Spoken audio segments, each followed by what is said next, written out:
बेंदूर सण आला म्हणजे सणांची मालिकाच तयार होते। एक एपिसोड संपला की दुसरा एपिसोड। बेंदूर झालं की लगेच काय होतं, रक्षाबंधन। आता कुठं असं वाटतंय रक्षाबंधन येऊन गेलं। रक्षाबंधन झालं की लगेच गणपती बाप्पा आले 15 दिवसावर।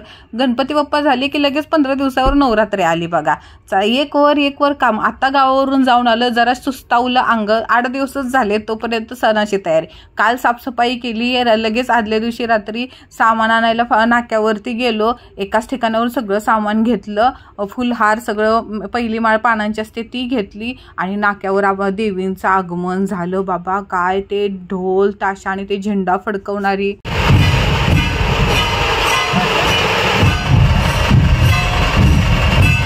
ना, ढोल वाजवताना मुली दिसल्या ना अंगावरती काटाच उभा राहतो बघा। त्या मुलींना बघण्यात वेगळीच मजा आहे। मस्त त्या मुलींनी अशी टोपी घातलेली होती आणि नाकात नथ होती, काय ठोक्यावर ढोल वाजवत होते बारकी बारकी मुलं। ते नाही का तलवारबाजी काठीचा खेळ सगळं काय खेळत होते। भारी वाटलं बघा। देवी बघायला भेटली नाही, एकतर पाऊस पडत होता, लांबनच देवीचं दर्शन झालं। आणि आमच्या एरियामध्ये बघा किती सुंदर लाइटिंग केलेली आहे, सगळीकडे असा जगमगाट झालेला होता। आता अगरबत्ती वगैरे घ्यायची राहिलेली, धूप वगैरे, गुलाब पायनॅपल फ्लेवरची अगरबत्ती घेतली आणि मला एक चंद्रकोर टिकली पाहिजे होती बारकी, ती घेतली। आमच्या एरियातला बघा ना कसला भारी जगमगाट, एकदम एरिया उठून दिसतोय। घटस्थापना होते म्हणून रोजच्यापेक्षा मी आज लवकरच उठलेली आणि पटापट सगळी कामं आवरली। दक्षला शाळेत घालवलं आणि मुहूर्तावर घटस्थापना करायला घेतली। माझ्या समोरच्या मावशी आहेत ना, आरती मावशी, ते पहिल्यांदाच घटस्थापना करत होते, म्हणून सारखे येत होते की नीलम कसं करायचं काय करायचं। त्यांना सगळं सांगत माझं पण आपलं काम चालू होतं। सगळ्यात पहिल्यांदा दिवा लावला आणि हुंबरट्यावरती काय बोलतात हळदी गोमूत्र ह्याचं लेपन केलं। पहिल्यांदा हुंबरट्याची पूजा केली ना, आई तिथूनच येणार। मग नंतर आहे ना माझा पाट म्हणजे तो चौरंग आहे ना तो मांडायला घेतला। आता हा चौरंग आहे ना माझ्या लग्नातला आहे बरं का।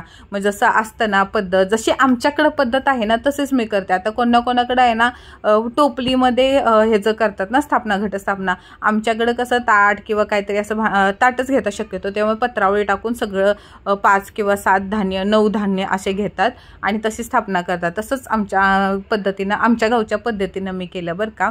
पहिल्यांदा विघ्नहर्त्याची म्हणजे गणपती बाप्पाची स्थापना केली आणि हे दिसतंय ना कमळासारखं, ते कारभाऱ्यांना ना कुठून आणलेलं माहीत नाही, मला खूप आवडलं। म्हणलं आता जेव्हा घटस्थापना आणि लक्ष्मीपूजन असेल ना तेव्हा मी त्यात ना लक्ष्मीची मूर्ती ठेवेन, माझ्याकडे लक्ष्मीची मूर्ती आहे ना ती ठेवेन। आणि मला कुंकुमार्चन पण करायचं असतं ना, मग त्यात कुंकू साठण राहतं, मग ते करेन। आणि कसं झालं ह्यावेळेला घटस्थापना सोमवारी आली आणि सोमवारी मी महादेवाला अभिषेक घालते। 108 नावाने म्हणजे अष्टोत्तर नामावलीने अभिषेक घालते। पहिल्यांदा महादेवाला अभिषेक घातला आणि सगळे देव असतात ना पानावर बसवायचे, घटस्थापने दिवशी पानावर बसवतात ना तसे बसवलेले होते। नंतर आईला, महालक्ष्मी आईला अभिषेक घातला, ती माझी कुलस्वामिनी आहे।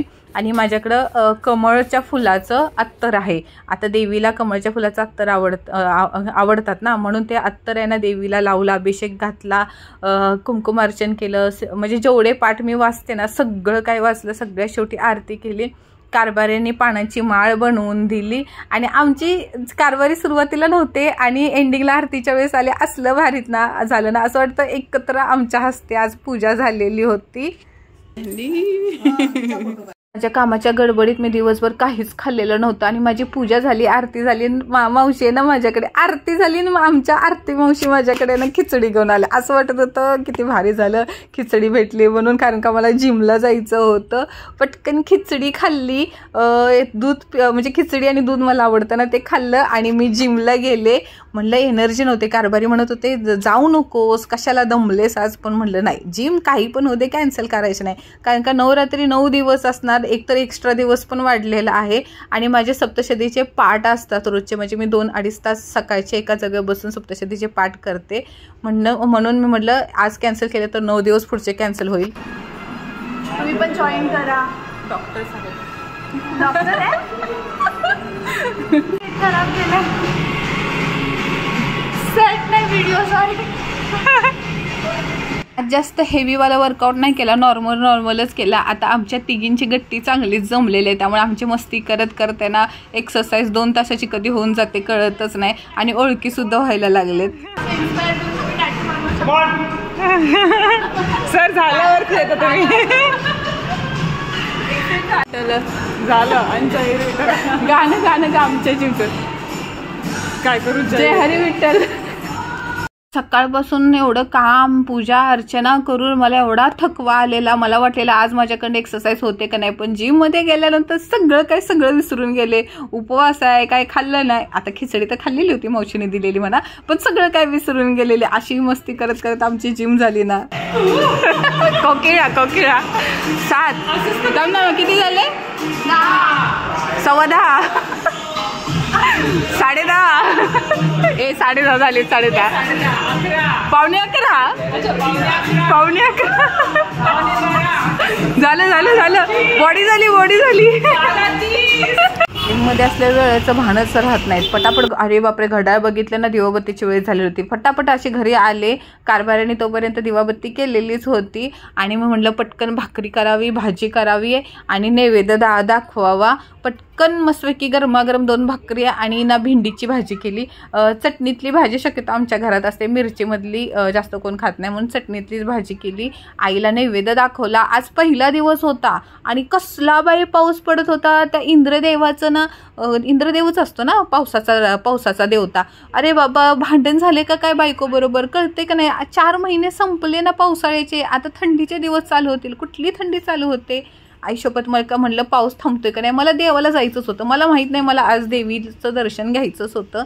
आमच्या तिथे ना सप्तशृंगी आईचं मंदिर आहे ना कापरबावडीच्या इथं, तर ते मला जायचंच होतं आणि मी दरवर्षी जाते. म्हणलं जाणार म्हणजे जाणार, किती पण पाऊस पडला तर. शेवटी 10:30 वाजले, पाऊस काय थांबला नाही आणि मी गेले.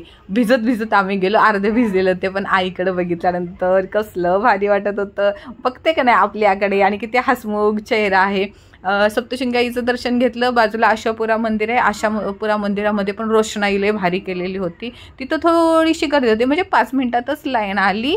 तिथं पण आईचं दर्शन झालं आणि ना मला त्या ब्राह्मण होते ना, त्यांनी मला ना कमळाचं फूल दिलं. आवाज झाला, आईचा आशीर्वाद भेटला. आणि सप्तशृंगी आईच्या इथं ना मला बांगड्या दिलेल्या होत्या.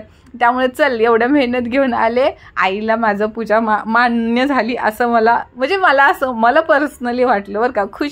छान वाटतं ना असं मंदिरात गेल्यानंतर, आपल्याला फुलबिल भेटल्यानंतर. किती सुंदर केलेलं आहे ना. बाकीचा व्हिडिओ उद्या बरं का, आता खूप उशीर झालेला आहे.